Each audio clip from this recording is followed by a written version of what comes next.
The sky over Antarctica was clear that night. Stars glittered above like cold fire.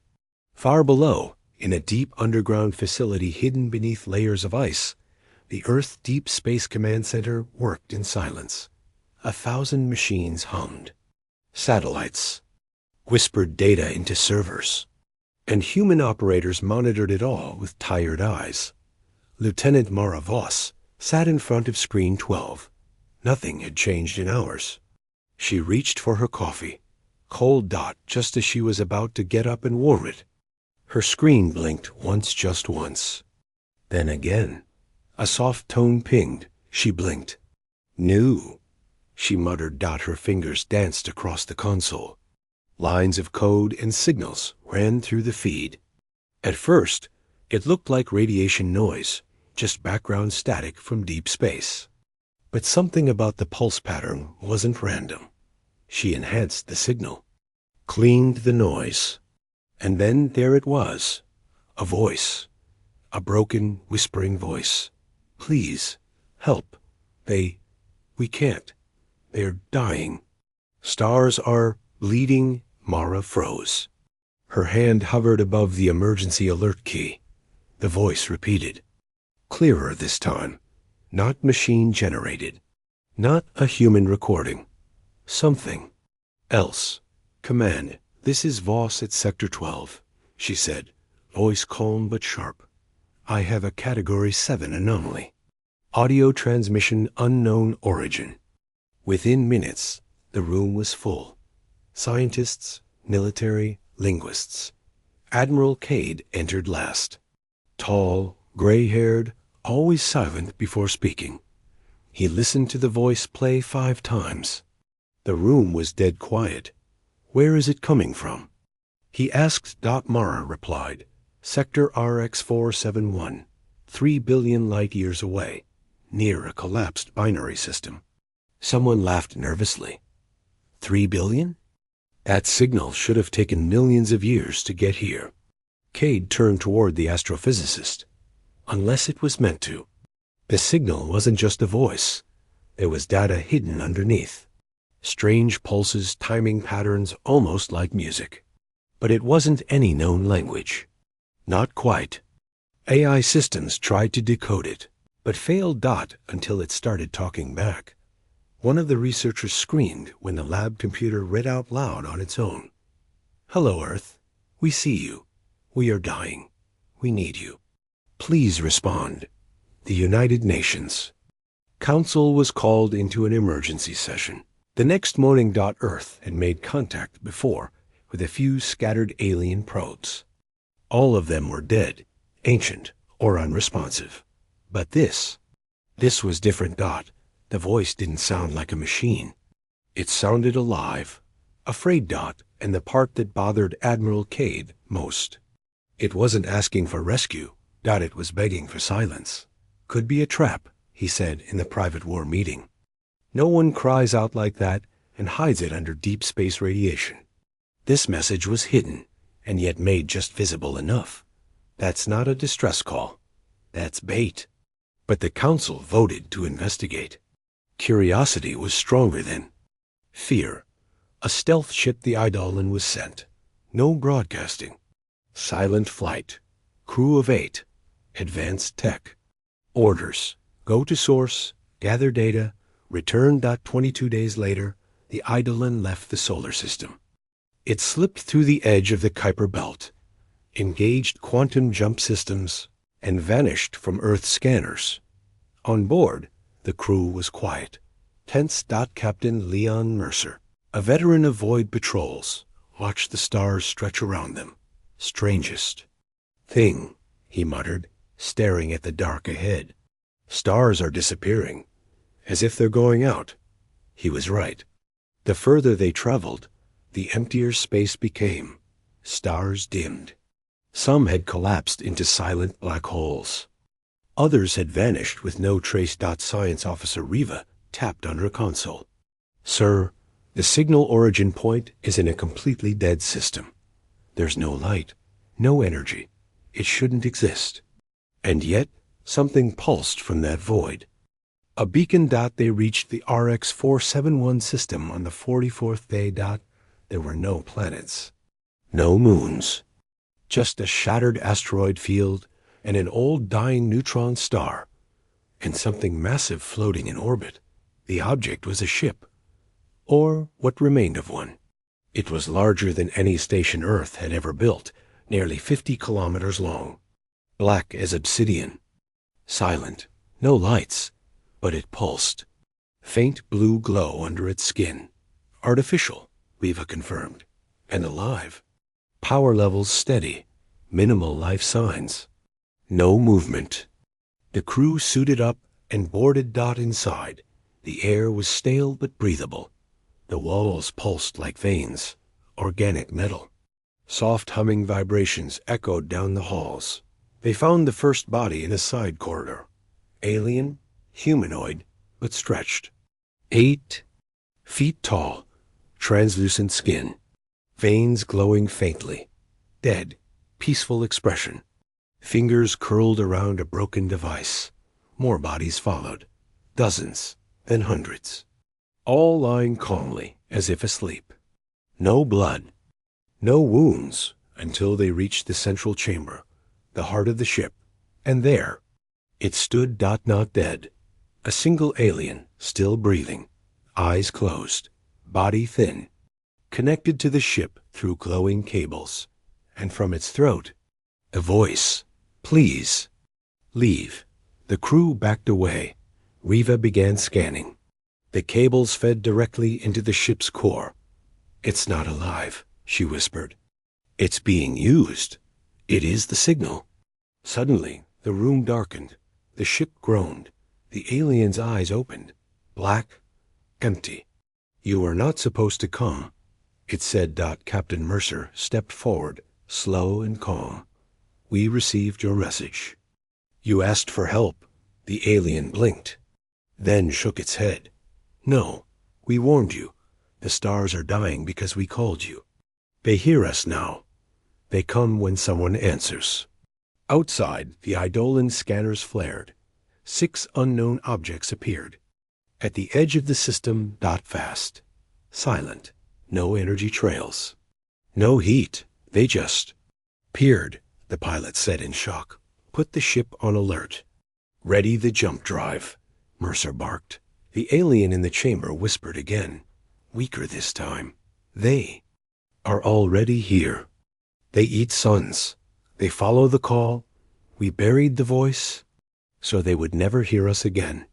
Then the creature began to melt, its body turning into black liquid, flowing back into the floor. The signal died. The lights went out, and something screamed across the stars. Back on Earth, the signal was still broadcasting. But the voice had changed. That it no longer asked for help. That it now warned in a cold, flat tone. You listened. Now they know. Satellites shut down. Deep Space Command lost contact with Eidolon. The stars over Antarctica flickered, and for the first time in human history, a faint, low sound echoed across the upper atmosphere. Not thunder, not wind, but something. Listening. Earth had answered a cry from the dying stars, and something far older, far darker, had heard us back. The ship Eidolon drifted in silence. Its crew stared at the blackness outside. 6 unknown objects had appeared at the edge of the system, moving without light, without sound, without heat. Captain Mercer stood on the bridge, jaw tight. Are we cloaked? Yes, sir, replied Lieutenant Juno. Full stealth, no emissions. And they still found us. There was no sign of weapons, no radio signals. The objects were just approaching, slowly, like predators circling prey they hadn't decided to eat yet. Riva, Mercer said quietly, are they ships? Science Officer Riva watched the sensors.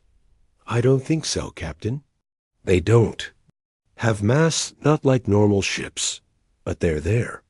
Space around them is warping. Time's acting strange. How strange? Riva looked pale. It feels slower. but only near them. Mercer didn't like that answer. And we move. The Eidolon turned quietly and began to drift away from the broken alien structure, the ship with the dead crew, and the fading blue pulse. But the 6 shapes didn't follow.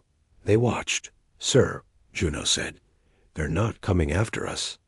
They're surrounding that structure." Mercer looked at the image on screen. The massive alien ship was now fully dark. Its glowing core had gone out when the last being melted into the walls.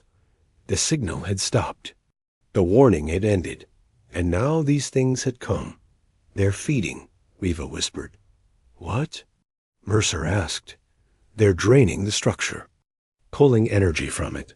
Look." On the screen, faint streams of light floated toward the black shapes. Blue energy slow and steady like smoke being sucked into a vacuum. Back on Earth, the Deep Space Command struggled to regain contact. For 7 hours, the Eidolon had gone silent. Then suddenly, it reappeared. One blurry image was received. Just one dot. It showed a dark star field. A massive alien skeleton floating in space dot and in the distance. A shape so large it looked like a wall. Black, curved. Silent dot. There were no further messages. No signals. Just that one image. The council gathered. In secret.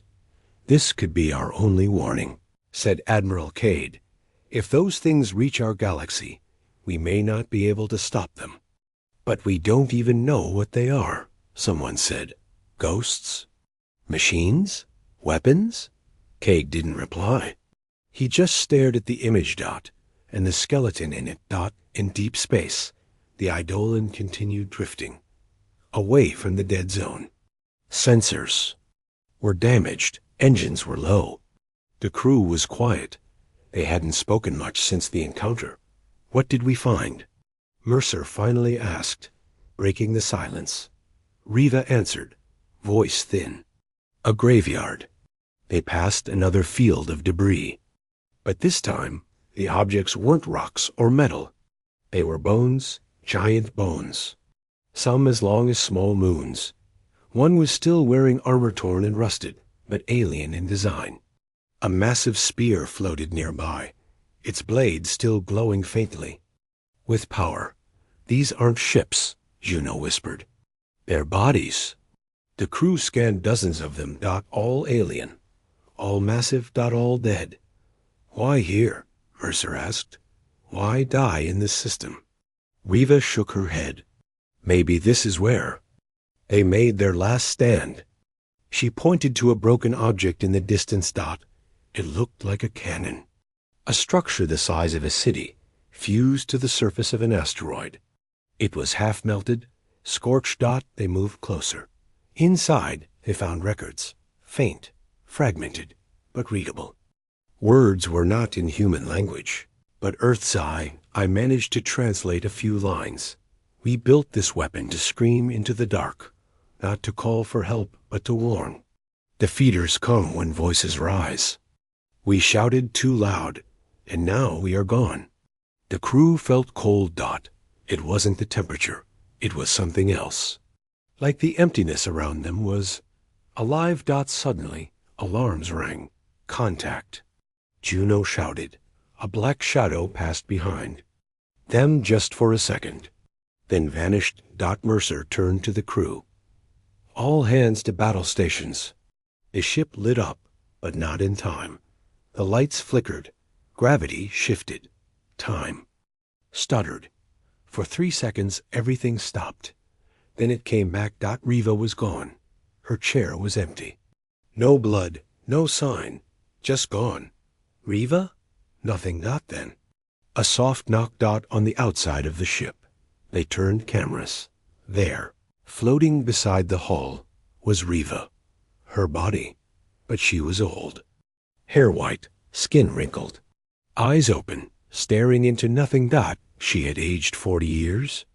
In seconds, Mercer ordered the body retrieved. The medic scanned her. She died hours ago. "But she vanished seconds ago," Mercer replied. "She lived." "Somewhere else," the medic said. Wherever she was taken, time moved faster. The crew stared in silence. "Captain," Juno said, voice trembling, "I don't think we're dealing with life as we know it. These things, they don't just kill. They erase. They bend time. They feed on light, on life itself." Mercer nodded slowly. "And they come when we speak?" Back on Earth, a team had been decoding the background data hidden inside the original. Alien message. They found something terrible. Maps, coordinates, not just of the RX-471 system, but of other galaxies. Other places where the signal had been received before. Each one marked with a word, in the alien language. Consumed, and one final note. If you hear this, bury it. Burn your sky. Silence your stars. The Eidolon turned back toward Earth. Silent. Dim. Broken. One crew member lost, and one secret brought home.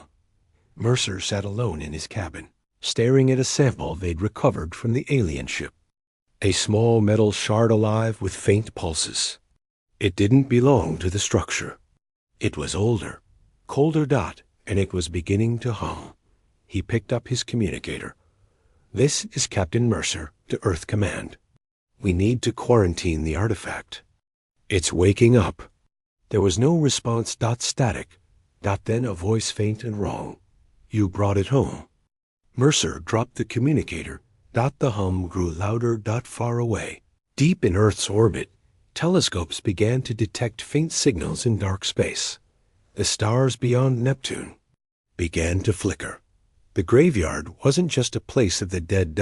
It was a warning. And now, it was too late. The Eidolon was halfway through its return journey to Earth, drifting slowly through black space. It had left behind the dead zone, the silent giants, and the warning written in bone. But no one on board felt relief. They had seen what no human had ever seen. And something had followed them back. The metal shard Captain Mercer had recovered from the alien ship was locked inside a containment unit. But even inside, it pulsed, soft, steady, like a heartbeat, and the sound was growing. Louder. Mercer sat in the ship's control room, staring at the dark screen in front of him. No stars, just black. "We should have never answered," he said to himself. They didn't want help. They wanted to be left alone. Behind him, Lieutenant Juno entered quietly. "Captain," she said, voice calm but strained. "The signals." "Active again." He turned quickly. "Our signal?" "No," she said. "Their signal." On Earth, Deep Space Command was in full lockdown. The team analyzing the alien data had uncovered more dangerous information. Inside the old transmission, beneath layers of encryption, were strange visual patterns, fractals, sound distortions, and waves that made no sense.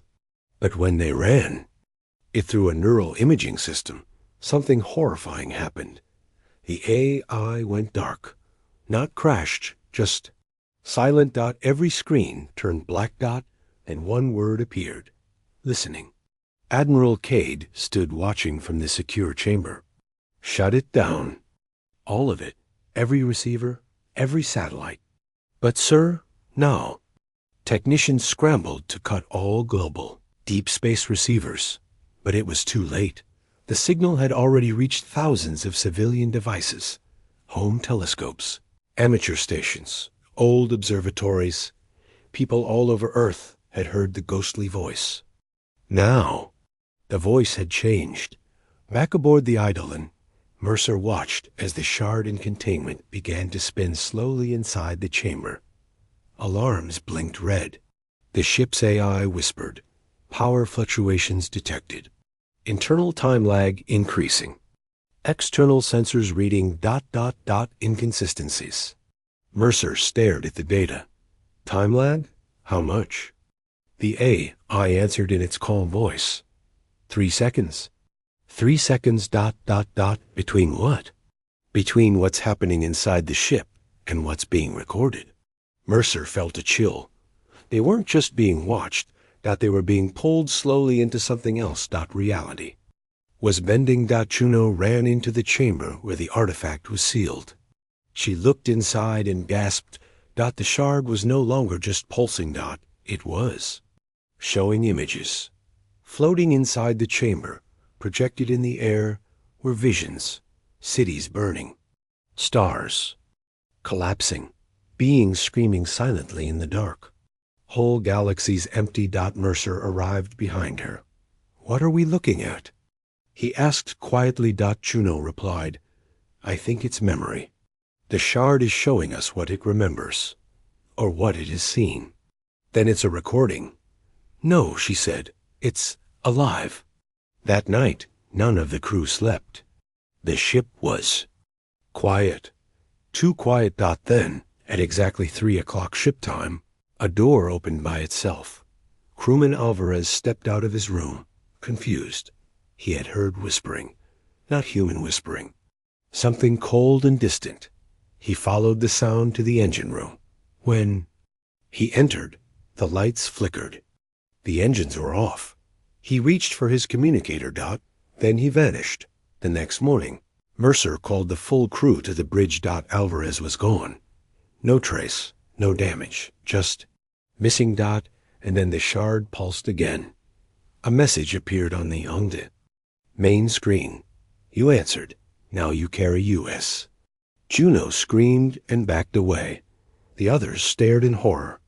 "What does it mean?" Someone whispered. Mercer replied quietly, "It means we're infected. Not with a virus, with a presence." Suddenly, the AI spoke again. "Captain, external sensor anomaly." "What now?" he asked. "2 Earth satellites have vanished. Lunar monitoring array is offline."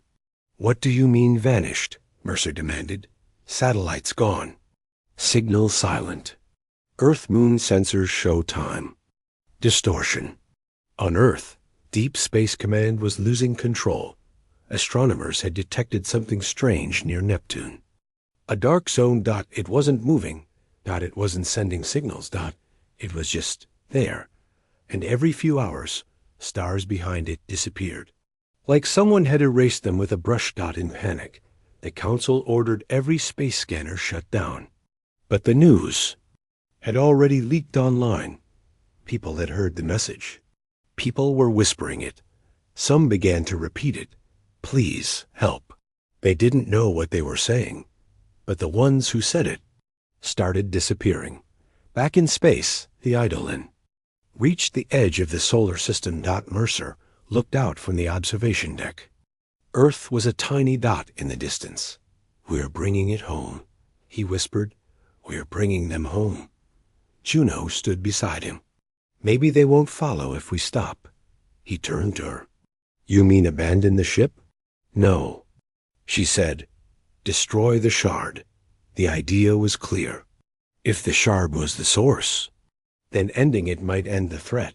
But before they could act, the ship's eye cut in. "Captain, there is something outside."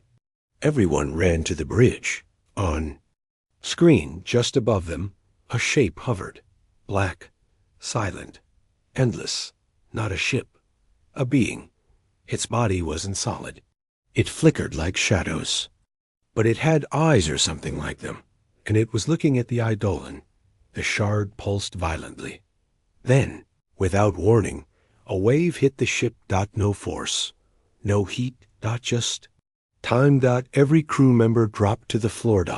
And they saw things. Visions. Of the ancient race who first made the signal. Of their world burning under black skies. Of their last survivors screaming into the void, not to be rescued, but to tell others to run. And then silence. Mercer woke first. He ran to the shard chamber. It was cracked. Inside. Nothing. Gone. "Where is it?" he shouted. Juno checked the logs. No one entered. No doors opened. "But it's gone." Mercer yelled. Then he saw it. The console. Next to him. The screen read, "It is inside now." He backed away slowly. Juno looked at him. "Inside what?" He didn't answer, because suddenly He understood. It was inside him. Back on Earth, sensors showed something terrible. From the edge of the solar system, a wave of cold radiation began to move inward. Not natural. Not from a star. From something else. And behind it, faint images, giant shapes moving slowly across the darkness. Admiral Cade stood in the war room. They weren't asking for help, he whispered. They were telling us to stay silent. He looked up at the screen and saw the stars flicker out, one by one. For the first time in history, Earth went quiet. Radio waves stopped. Deep space scanners shut down. Civilian telescopes were ordered offline. Every satellite, every listening station, every broadcast, silence. But silence came too late. The darkness had already entered. From the edge of the solar system, something moved slow, steady, and large. It didn't send signals. It didn't make noise. But wherever it passed, the stars blinked out, and time itself seemed to twist. The Eidolon had gone dark again. No further messages. No coordinates. Just one final burst of data, sent seconds before the connection ended. They are in the ship. The captain is no longer alone. Earth's leaders gathered in the most secure location on the planet, Arc Protocol Chamber 0. Buried under the ice of Antarctica. Admiral Cade stood before the council. Face grim. We must activate Project Titan, he said. A heavy silence followed. Only one voice answered. You're sure? Cade nodded. We need to send a message back. One they'll understand.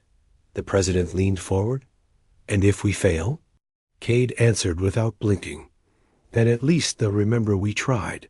Far beyond Mars, hidden in a secret orbit near Jupiter's shadow, a warship slept. It was the most powerful ship humanity had ever built. Exodus, a Titan-class dreadnought, 15 kilometers long, built for planetary warfare, powered by twin black hole cores, armed with quantum railguns, sun lance arrays, and dark matter torpedoes. Earth had never needed it before, but now the threat was beyond anything known. At 2:44 Universal Time, Exodus woke. Inside the command center. Commander Sloan watched as the systems lit up. Full power achieved, the AI announced. Shields active, weapons charged. Destination? Sloan asked. Admiral Cade's voice came through the encrypted channel. Go to the signal's last known origin. Find Eidolon. Protect Earth. If the threat is confirmed, use full force. Sloan nodded once. Understood. The ship's engines roared to life. Space folded around it. Exodus vanished. 3 hours later, Exodus emerged near the outer edge of the system. But nothing looked normal. The stars were wrong. Bent, twisted, and time moved differently. Seconds stretched. Gravity shifted. The ship's AI spoke calmly. We are not fully in our space. Commander Sloan frowned. Then where are we? Before the AI could answer, the sensors lit up. Hundreds of shapes, moving shadows. No heat, no mass, but there, and at the center, a familiar human vessel, floating, broken. Eidolon. Get a visual, Sloan ordered. The main screen showed the small stealth ship, drifting near the remnants of an asteroid belt. Parts of its hull were cracked. Open. Lights flickered. No response to hails. Any life signs? One, the AI replied, but inconsistent. Bring us closer, Sloan said. As Exodus approached, Sloan stared. Captain Mercer floated in the viewing chamber of the Eidolon, but he wasn't in a suit. His body was exposed. Eyes closed. And yet, he was alive. How? Someone whispered. Then.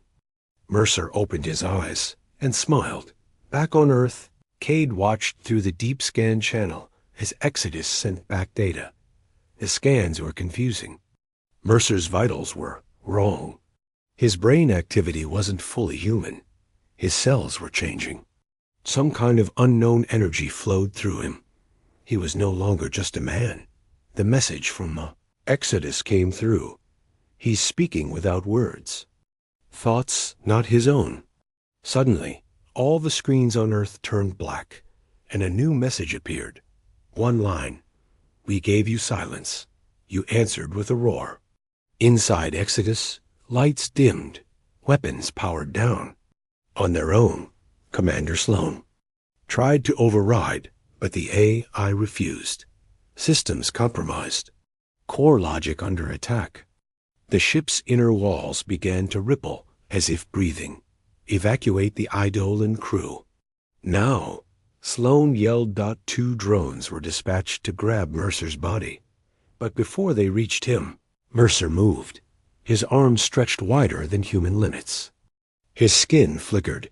His mouth opened and a voice came out, not his own. You built your Titan to fight monsters. But you never asked, what if the monster wears your face? The drones froze mid-flight, then melted. Sloan had seen enough.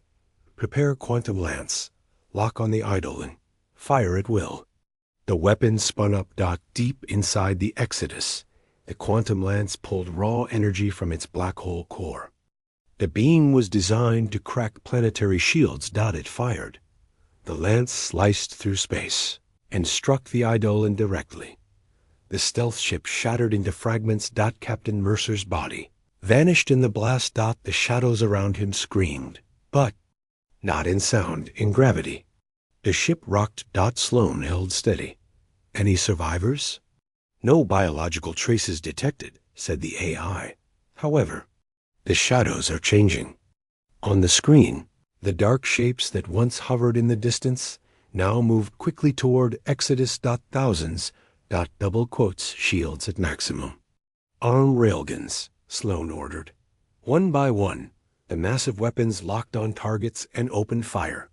The railguns fired slugs faster than light, each enough to vaporize a mountain.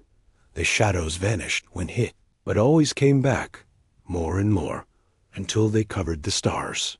Back on Earth, Admiral Cade watched in horror. The transmission from Exodus was breaking apart, static, interference, flashes of gunfire. Then silence, and one final message. We heard it, but we woke more. All systems went dark, Earth's best weapon gone.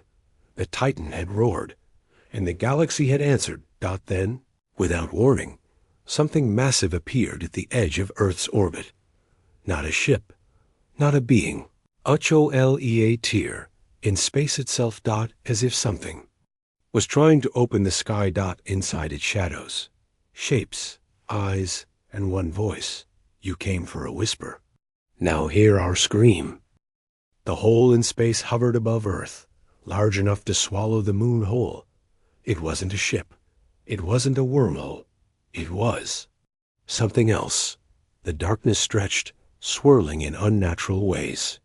There was no sound, no light, just a presence. And from it, millions of eyes flickered, opening and closing. The shadows around the tier in space seemed to pulse with life, feeding on the empty void around them. Admiral Cade stood in the war room, staring at the holographic projection. His face was pale, his hands clenched at his sides. The room was silent. No one knew what to do. It's a breach, said the chief engineer, her voice trembling. A rupture in space-time itself. I've never seen anything like it. How long do we have? Cade asked quietly.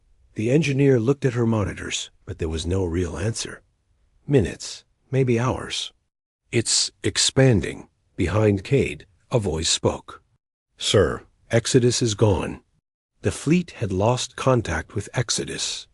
The Titan-class warship, humanity's strongest weapon, had vanished into the darkness.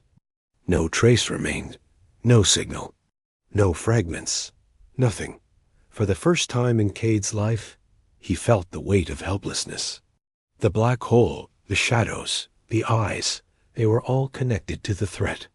He had hoped, at first, that sending the Titan would stop the invasion, But now he knew this wasn't an invasion. It was something far worse out in space. Earth's final defenses were already on their way. Fleet after fleet of ships were being dispatched, but the hole was pulling everything. Satellites vanished. Ships disappeared. The gravitational pull of the breach distorted everything around it, stretching the fabric of space and time. And through it, the same dark shapes, the monsters, began to pour. Commander Sloane's voice came through the comms. Admiral, we're seeing them. The things we fought on the Eidolon, the shadows. They're here. Thousands of them. Cade's eyes were wide. We need to get answers. Who are they? Why are they here? But no one had answers. No one could speak to them. No one could understand them. On Earth, the situation was getting worse by the hour. The hole was getting bigger. It wasn't just pulling ships in, it was pulling whole continents toward it, bending Earth's crust and warping the planet's core. Cities on the edges of the world had already started to shake, and the sea levels were rising at alarming rates. But the worst part? The skies above. Day by day, the sky had been turning darker. The stars that used to guide them across the universe, were fading. All over Earth. People could feel it. A sense of wrongness in the air. People stopped looking at the sky. And then the voices started. We were not alone, came the first message. It crackled through Earth's emergency communication system. We were isolated, and we kept you isolated for your own safety. No one knew who sent it. No one could track it. But the voice was clear. The language was familiar. Human even, Commander.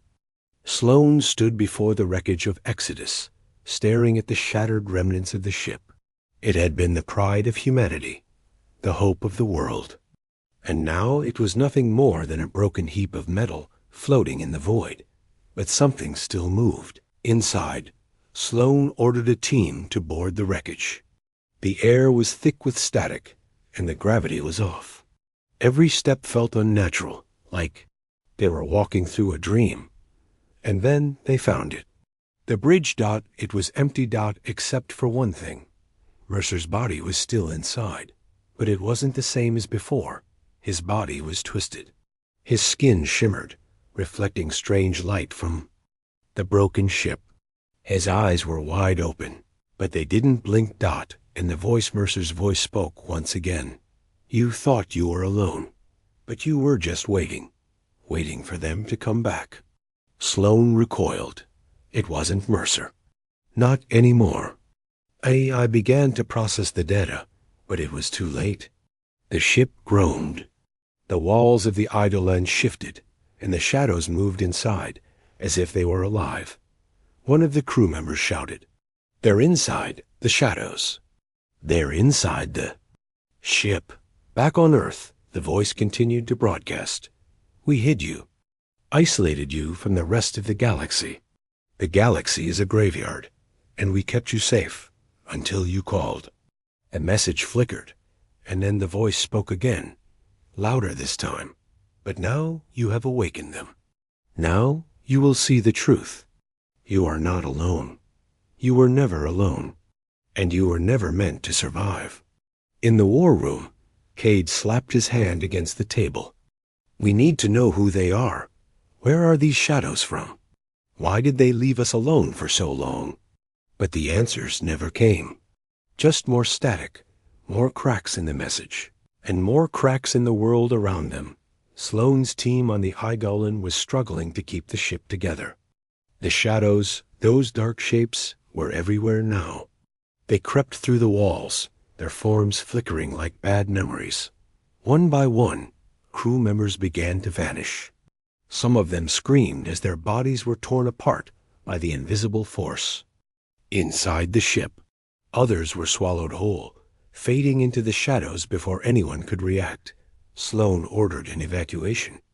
Get to the escape pods. Get out of here. But even as they rushed to the pods, the gravity shifted again. The doors slammed shut, and the ship began to pull them into the breach. And then they realized they weren't running from the monsters. Were running from time itself. Back on Earth, the planet was shaking harder now. Buildings crumbled. The ground cracked open. Massive earthquakes tore through continents. People ran in panic as the sky above them twisted like a broken mirror. Time itself seemed to blur, warping in ways that humans couldn't comprehend. And then, in the midst of the chaos, the voice spoke again. You are not alone. You were never alone. And now, you are being tested. All the stars that once guided. You are dead. The ones that remain? They do not care for you. The galaxy has forgotten you. Cade's hands trembled as he listened to the message. What do they want?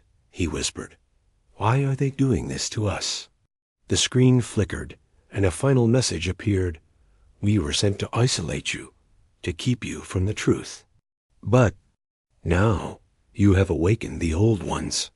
You have made the mistake of calling to them, and now you will pay the price. The shadows in space were closing in. On Earth, people could feel it. The pull of the darkness, the bend of time, the gravity that had always held the world together was slowly slipping away. The fleet was lost. The Titan-class warship Exodus had failed. The breach in space was growing larger, and now it was not just the ships that were being pulled in. It was the planet itself. And somewhere, in the depths of space, something watched. The galaxy had moved on. And humanity? Humanity had woken the ghosts. And now, they were coming for us. The stars were quiet. For the first time since the alien distress signal reached Earth, there was nothing. No new messages. No threats, no answers. Just silence. And in the silence, Earth watched, waited, and prepared. Commander Elena Reyes stood at the edge of Earth's Orbital Defense Command. Her eyes scanned the data feeds coming from the last outposts near the Helix boundary, the far edge of the Andromeda route where the alien signal had first been traced. For weeks, humanity had been talking with the dying race that sent the Plea. They had described a horror, a devourer of stars, something that moved without reason, logic, or mercy. But now, that voice had gone quiet. No response, no trace, no energy signals. Just a void, and voids made Reyes nervous. We've lost contact with Relay 9 again, said Lieutenant Parker from across the operations table. That's the third time this week. And now, the relay won't reboot. Elena frowned. Was it attacked? No sign of attack. No debris. Just stopped existing. That was the sixth human relay station to vanish in less than a month. They had sent probes. They had sent stealth ships. None returned. It was like something was reaching across space and simply erasing anything it touched. Back on Earth, panic started to rise in whispers. People began to remember old stories of monsters in the dark, of ancient terrors, of humanity's own history of war and destruction. Some even believed the distress call had been a trap. Others believed it was a warning they ignored too late. But Reyes knew one thing. Silence was never peace. Silence was the breath before the screen in the hidden moonbase called Vault 5, Top Level. Leaders met in secrecy. It was there that General Rhodes revealed something no one expected. "We've found a second signal," he said slowly, "buried in the original transmission. It was hidden, encrypted with layers we couldn't decode. Until now." Everyone leaned forward. "It's not just a call for help," Rhodes said. "It's a warning, but not about the threat we assumed." He tapped the table, and the translated message played in a cold, robotic voice. "Do not respond. Do not approach. We tried to fight. We tried to run. IT cannot be killed. IT copies US. IT learns. IT becomes US." The room went cold. Someone whispered, "Becomes us?" Rhodes nodded grimly. "We believe the thing destroying the alien race doesn't just kill. It absorbs intelligence. adapts technology, takes their knowledge, their shape, even their way of thinking. Like a virus, someone said. No, Rhodes replied. Like evolution with teeth. That's when Reyes made a bold decision. Bring the Arclight online, she said. There were gasps around the table. The Arclight was Earth's most secret project, part weapon, part AI. It was designed to be used only if Earth faced extinction-level threats. Until now, even mentioning it had been forbidden. You think we're next? One of the advisors asked. Reyes looked up at the stars through the base's shielded ceiling. We were never meant to be next, but now we've been noticed. That night, Earth's skies filled with movement. Stealth carriers flew in silence. Satellites turned toward deep space. The last human fleet on the outer rim powered their engines, but the enemy came faster. On the edge of human space, a listening post picked up something new, signals mimicking Earth's own language, commands even using names of known officers. They were perfect copies of past human messages. But they were wrong, slightly wrong. Like an echo that didn't quite sound right. The alien threat had started speaking like us. When the scout ship Falcon 7 was sent to investigate the origin of the mimic signals, it vanished within 20 minutes. 3 hours later, Earth received a return transmission from Falcon-7.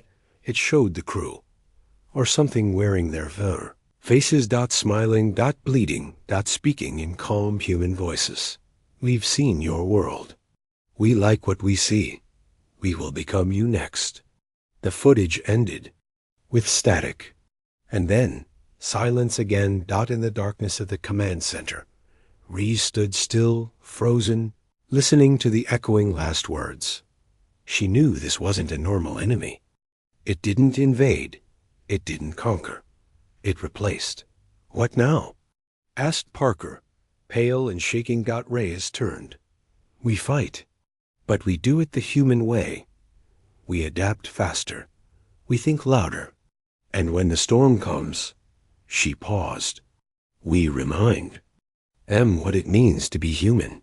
But deep beyond the stars, something old and cold was watching Earth now.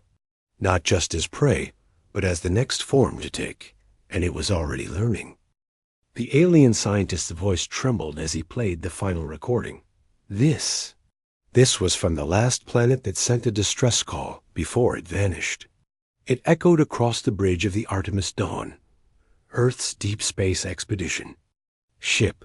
The sound was warped. Static danced between each word. But even through the distortion, fear dripped from every syllable. They are not what we thought. Do not trust the humans. The message ended in static. Captain Reyes leaned back in his chair. The crew around him sat frozen. That's the fourth warning, said Dr. Mira DaCosta quietly. From 4 different systems, all gone, no survivors. And all of them, Reyes muttered, pointing back to us. The ship had traveled deep into the forgotten sectors of the galaxy, following a path of scattered signals and unanswered distress calls. Each system they visited had one thing in common: ruin, destroyed colonies, melted cities, and data fragments pointing to Earth. But Earth had never gone there. Had it? The Artemis Dawn wasn't a warship. It was an explorer-class vessel, a team of scientists, engineers, and a small defense crew. They had come in peace, responding to a centuries-old message. To Earth, help us. We are dying. But something didn't make sense. At first, they thought it was pirates. Then maybe ancient wars or self-destruction. Now, each stop brought more evidence that something darker was unfolding. Something connected to them, to humanity itself.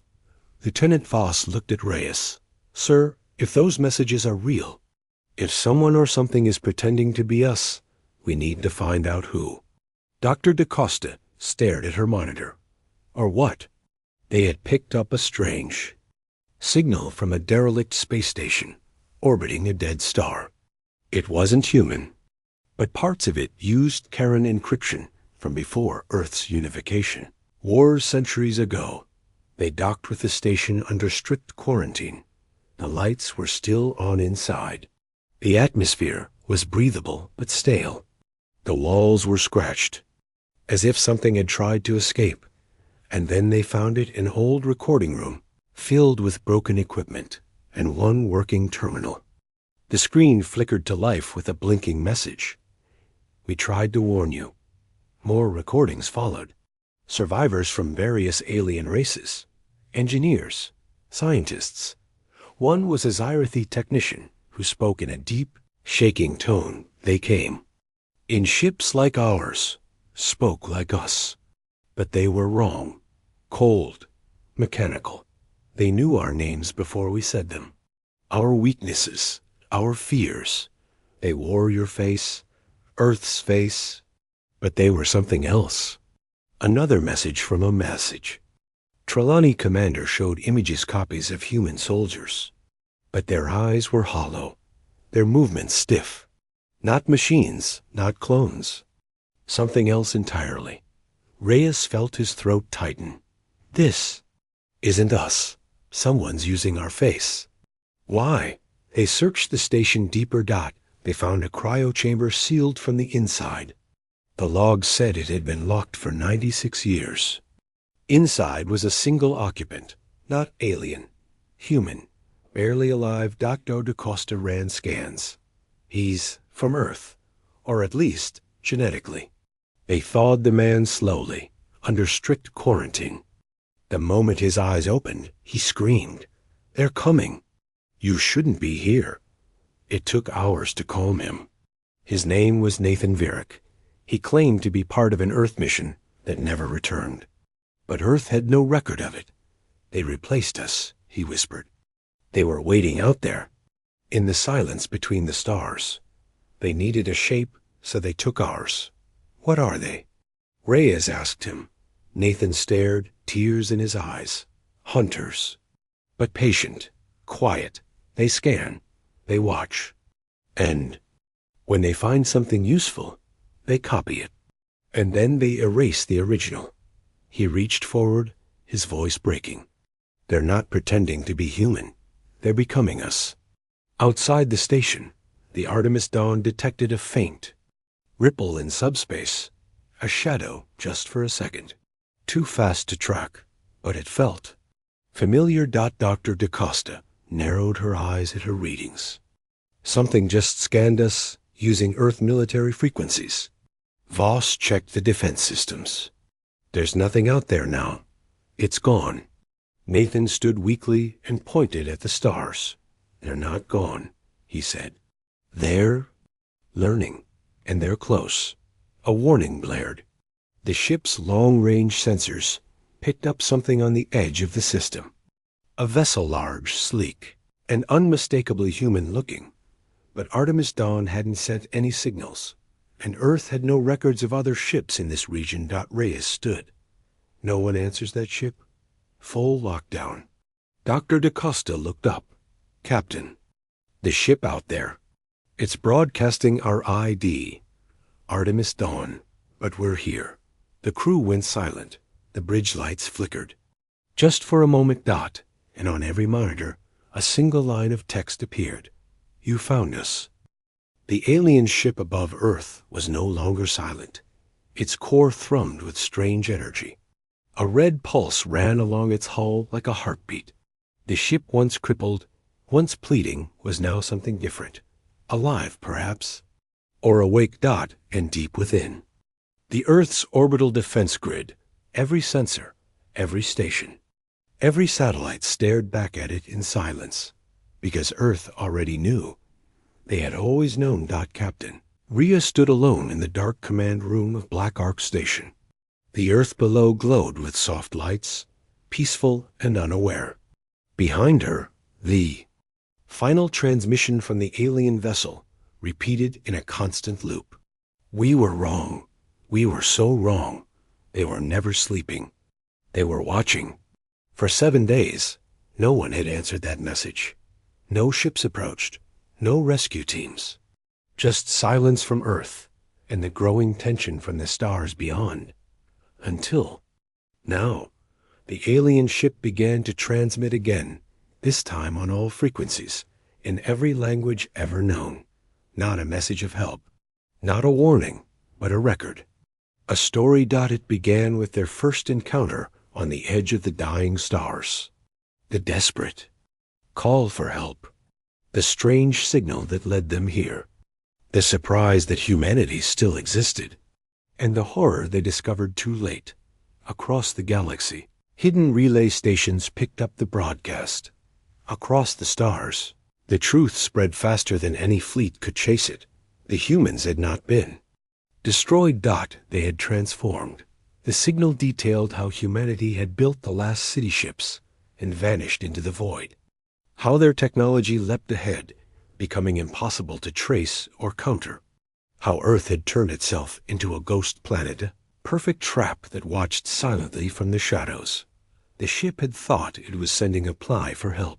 Instead, it had triggered a weapon one so vast, so patient, so unthinkably ancient, that even the strongest empires hadn't noticed until it was too late. In the final part of the broadcast, a calm human voice echoed across the stars. We received your distress call, and we came, but not to save you. You see, the galaxy exiled us. You feared us. You hunted us. So now we return not with vengeance, but with judgment. This isn't rescue. This is correction. Suddenly, Earth lit up not with war, but with awakening. Orbiting fleets shimmered into existence, their stealth fields dropping one by one.